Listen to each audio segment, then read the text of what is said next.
Yesterday, the House Republicans made the most major comeback in political history that I've ever witnessed when it comes to President Donald Trump's big, beautiful bill. It looked like impossible odds to overcome, and yet they pulled through. It was epic to watch it all unfold live. But in all of the excitement of Trump's big, beautiful bill passing, you might have missed something else that was happening the entire time, right in front of your very eyes. And that's what I'm making this video about. You see, not only did the big, beautiful bill get passed yesterday, but Speaker Mike Johnson might have hit the political peak of his career. And I want to showcase just everything he did for President Donald Trump and the Republican Party right here, right now on American Advocates. Now, I've been outspoken against Mike Johnson sometimes. I have a love-hate relationship when it comes to him. I know he's a good, virtuous man. I always have freely admitted that. However, he's sometimes just a little bit, I don't have the right word for it. Sometimes he's just not pushy enough. He's not firm enough. He seems too chill. There's always a joke that he takes so many vacations a year that he's just in perma-vacation mode when it comes to his attitude, which might work for him, to be fair. I mean, he has to negotiate with both sides of the aisle, and unfortunately, he often has to negotiate with unruly Republicans and rhinos who are looking to defect, so maybe a calm demeanor works for him. However, 2 nights ago and into yesterday morning, Speaker Mike Johnson proved himself worthy. So before I go on glazing Mike Johnson and speaking highly of him, I do want to admit there was one sin, political sin, that Speaker Mike Johnson committed last night. And this was it right here. We have an hour scheduled for debate, and depends on how long the Democrat leader's magic minute goes. But I suspect it won't drag on long. We'll be voting, I think, by early morning, and right when everybody's waking up to have their coffee, they'll have watch your steps. They'll have a big happy surprise. That was a lie. Unintentional. He wasn't lying. That was completely wrong, though. I was up all that night watching all of this unfold. And unfortunately for Speaker Mike Johnson, his 1 hour estimate for how long Minority Speaker Hakeem Jeffries would take was completely off. And I unfortunately believed Mike Johnson and took him at his word, thinking, okay, I'll suffer through an hour of Democrat nonsense. No, this was Hakeem Jeffries' speech. Notice the length there on the video, 8 hours and 46 minutes. And this speech started, I can't remember exactly when, I was up late, but somewhere around like 5 a.m. This is just a sample of what it was like to suffer through Hakeem Jeffries' speech. But Donald Trump's one big ugly bill will make life more expensive for the American people. Lynette wrote to us. She's also a resident of the Commonwealth of Pennsylvania. She said, I'm a single mom of 3 girls. Although my 2 older girls are out of the home. Yeah, this is how boring it was. So, there's only one way to actually properly listen to Hakeem Jeffries' speech. I'll show you that right here. In Medicaid, as we know it, gut parts of the Affordable Care Act. What you essentially are doing. Now, thank God, after the speech finally concluded, in comes Speaker Mike Johnson. This is how he started off his speech. Thank the gentleman from Missouri. Thank you, Mr. Speaker.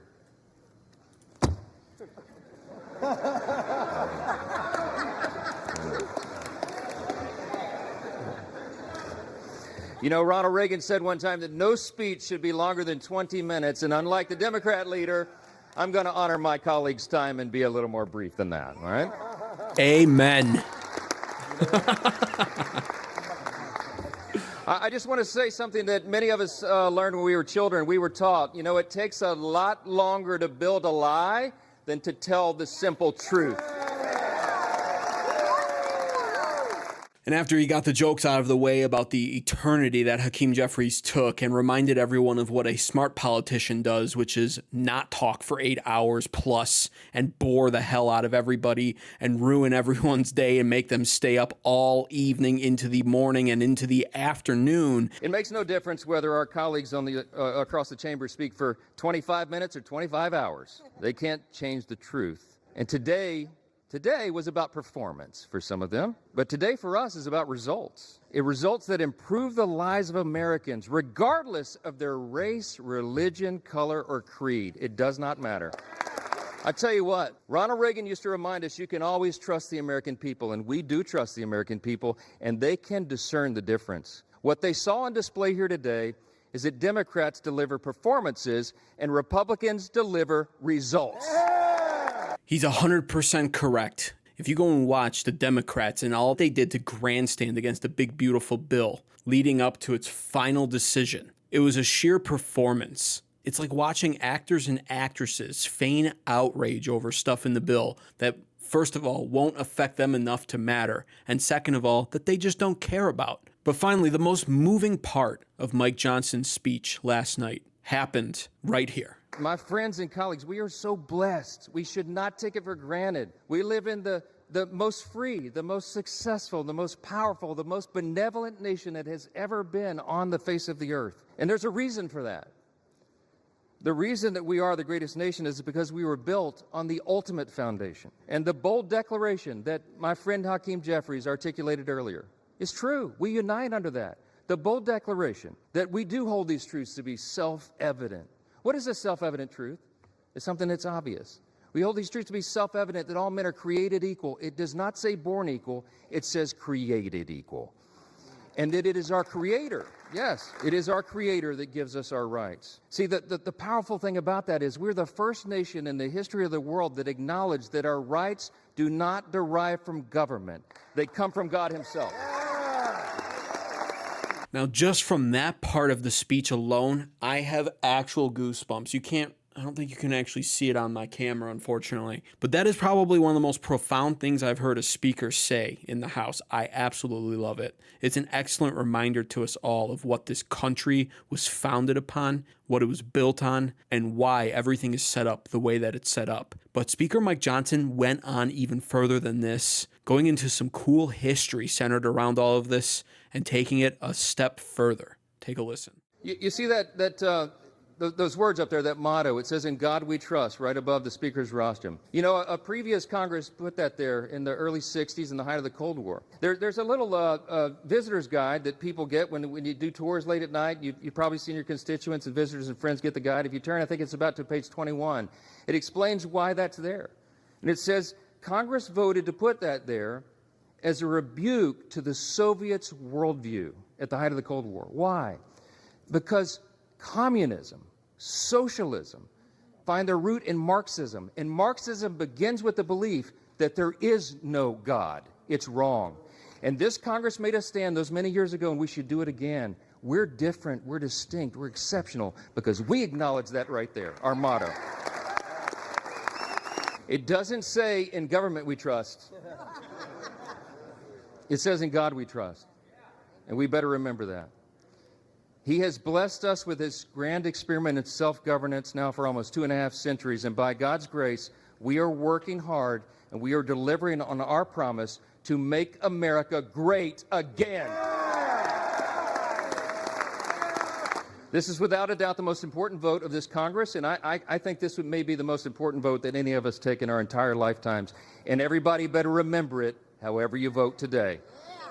My friends, the President of the United States is waiting with his pen. The American people are waiting for this relief. We've heard enough talk. It's time for action. Let's finish the job for him. Vote yes on the bill.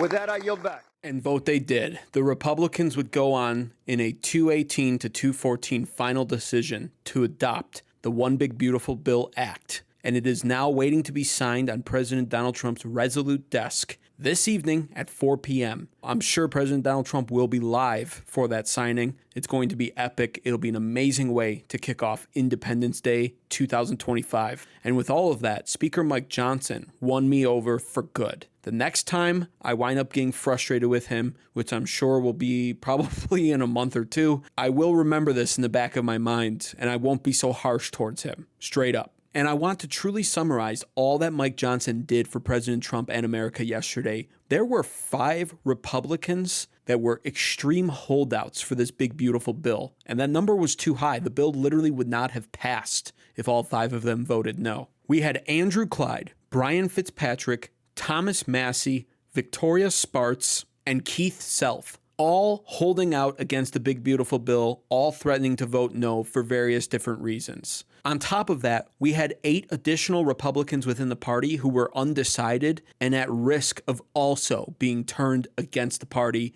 and siding with the Democrats, possibly voting no as well. So Speaker Mike Johnson all day had roughly 13 different representatives that he had to negotiate with. He had his task cut out for him, and he quite literally pulled off a miracle and a comeback for the Republican Party. When it seemed like all the odds were stacked against the Republicans and President Donald Trump for passing this bill, Mike Johnson was working overtime behind the scenes graciously, because he's not the kind of guy, honestly, if you can't tell, who would stand up and openly take credit for it like Trump would, for instance. But Mike Johnson deserves a lot of credit. He earned his seat at the table, ultimately getting 3 out of those 5 Republican representative holdouts to vote yes, which turned the tides of the entire vote, allowing Republicans to claim victory. It was an epic day all across the board, and Speaker Mike Johnson changed my opinion of him forever. How do you feel about it all, though? What do you think about Speaker Mike Johnson? Let me know in the comments down below. Thanks for watching, and subscribe to American Advocates unless you're a Democrat. Then please just leave a comment about how this is the end of America, dislike this video, and never come back.